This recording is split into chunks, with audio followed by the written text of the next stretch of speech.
안녕하세요. 류마지기 유창길 원장입니다. 지난 시간부터 섬유근육통, 섬유근통 증후군에 대해서 쭉 설명을 해드리고 있습니다. 섬유근육통 치료의 핵심은 뇌에 있다고 말씀드렸고요. 뇌의 이상을 치료하지 않는 이상은 섬유근육통이 절대 나을 수가 없다. 섬유근육통이 나으려면 뇌가 반드시 치료가 되어야 한다는 내용으로 말씀드렸습니다. 일단 오늘은 섬유근육통과 동반되는 이제 증상들에 대해서 한번 설명을 드려보겠습니다.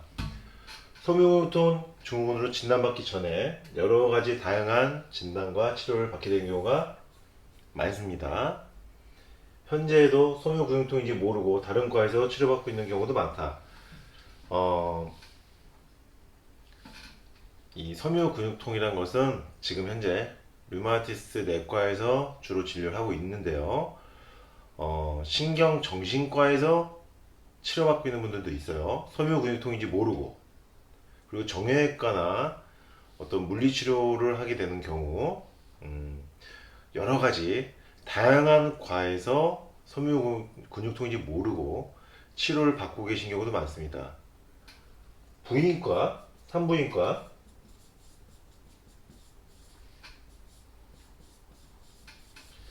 산부인과에서 치료받고 계신 분들도 있어요. 섬유근육통 증후군인데 갱년기 증후군으로 알고 부인과에서 치료받고 있는 경우도 있고요.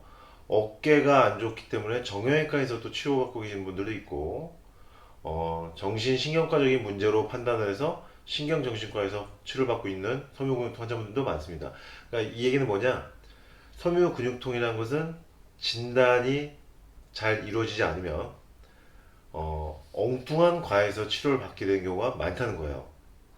실제로 지금 신경정신과에서 치료받고 있는 분들 중에서 상당수가 섬유근육통 증후군인 경우를 많이 볼 수가 있습니다. 저에게 오는 섬유근육통 환자분들 보면은요, 신경정신과에서 치료를 받다 오신 분들이 제일 많아요. 섬유근육통인지를 모르고 신경정신과적인 문제인 줄 알고 쭉 치료를 받고 있었던 거죠. 실제는 섬유근육통인데 이런 경우가 굉장히 많다는 겁니다.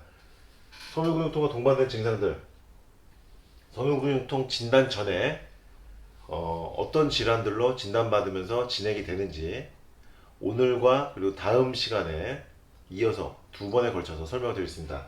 오늘은 일단 첫 번째 시간인데요. 목 디스크나 일자목, 거북목 증후군.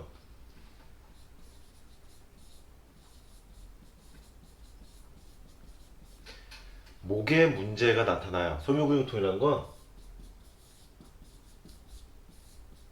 이 경추에 문제가 나타납니다.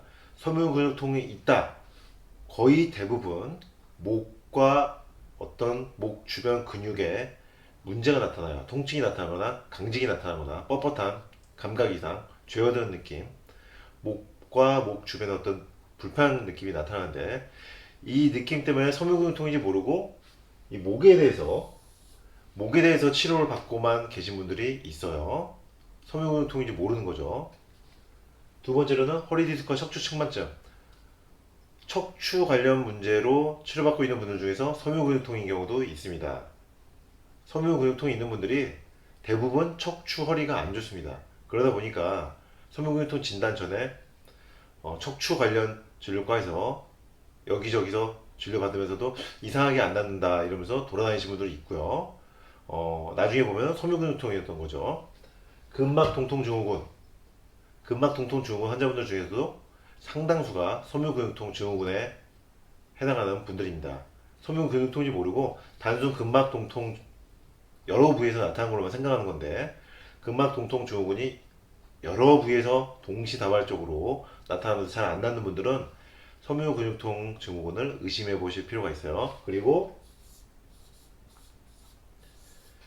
복합부위 통증 증후군이라는 게 있습니다. 이 복합부위 통증 증후군으로 진단받고 치료받는 분 중에서도 섬유근육통 증후군인 경우가 종종 있습니다. 그리고 오십견 회전근개 파열, 그리고 또 하나가 어깨 충돌, 어깨 충돌 증후군. 섬유근육통 있는 분들은 대부분 목과 어깨가 굉장히 안 좋다. 그러다 보니까 오십견 상태로 진단받은 경우도 있고요. 회전근개 파열로 진단받은 경우도 있고 어깨 충돌 증후군으로 진단받은 경우도 있습니다. 그러니까 섬유근육통인지 모르고 어깨 문제로만 생각하고 지내신 경우도 있다는 거예요. 나중이 되어서야 섬유근육통이었다는 것을 알게 됩니다. 만성피로증후군. 섬유근육통의 기본 증상이 통증과 만성 피로예요. 피로감, 극심한 피로감. 그러다 보니까 만성 피로감이 있을 때 섬유근육통인지 모르고 만성 피로 증후군으로만 생각을 하면서 이 만성 피로에 대한 치료만 하는 경우입니다. 만성 피로를 느끼시는 분들 중에서 몸에 어떤 통증이 느껴지신 분들은 섬유근육통 증후군일 가능성이 굉장히 높다. 만성 피로를 해결하려고 해서는 해결이 되지 않는다. 섬유근육통을 해결해야지 만성 피로가 해결돼요. 섬유근육통 증후군 증상이 좋아져야지 만성 피로가 해결된다. 그런데 지금 만성 피로 증후군으로 고통받는 분들 중에서 상당수가 섬유근육통 증후군이라는 얘기예요. 저희 경우 환자분들 보면은 만성 피로 증후군으로 진료를 받다 오신 분들을 많이 볼 수가 있다는 거예요. 그리고 이제 제일 중요한 건데요. 우울증이나 불면증으로 진단받고서 치료받는 분들, 섬유근육통 증후군 환자분들인 경우가 굉장히 많습니다. 그리고 건강염려증으로 진단받는 분들도 있는데 섬유근육통 환자분들은 실제로 뇌에도 통증을 느끼기 때문에 건강염려증이 아니고 실제로 걱정이 되는 거예요. 통증을 계속 느끼다 보니까. 건강염려증 환자분들 중에서도 상당수가 섬유근육통 증후군입니다. 그리고 수면장애, 잠 못 주무신 분들, 섬유근육통 증후군 환자분들인 경우가 굉장히 많습니다. 섬유근육통인지 모르고 수면에 대한 치료만 하는 거죠. 그리고 불안장애, 섬유근육통 환자분들은 대부분 불안한 마음 또는 우울한 마음을 가지게 되는데 불안장애, 불안증으로 진단받고 치료받는 분들 중에서도 상당수가 섬유근육통 증후군이다. 그리고 공황장애, 공황장애 있는 분들 중에서 몸에 통증을 느끼신 분들이 있습니다. 심장의 통증이나 상당수가 섬유근육통 증후군에 적용되는 분들입니다. 공황장애로 치료받는 분들 중에서도 어떤 통증이 동반되는 경우는 섬유근육통 증후군일 가능성이 있다. 오늘 말씀드린 여러 가지 질병들과 진단병들, 증상들, 섬유근육통인지 모르고 이 증상들로 상당 시간 허비하게 됩니다. 시간을 흘려보내게 돼요. 이 진단명, 이 진상들이 있는 분들 중에서 내가 너무 오랫동안 낫지 않는다. 통증이 너무 오랫동안 같이 동반된다. 이런 분들은요, 섬유근육통 증후군을 한번 의심해 볼 필요가 있습니다. 섬유근육통 증후군은 처음에 초반 또는 중기 상태까지는 진단을 받지 못한 경우가 굉장히 많다. 어느 정도 상당한 시간 통증이 지속되면서 오랜 시간이 흘러야만 비로소 섬유근육통 증후군으로 진단받게 되는 경우가 많습니다. 그 이유는 이렇게 다양한 증상들이 다른 질병과 헛갈리게 나타나는 것이 섬유근육통 증후군이기 때문에 헛갈리기가 쉽습니다. 섬유근육통을 오래 치료해본 의사가 아니면은 초기에 잡아내기가 쉽지 않다.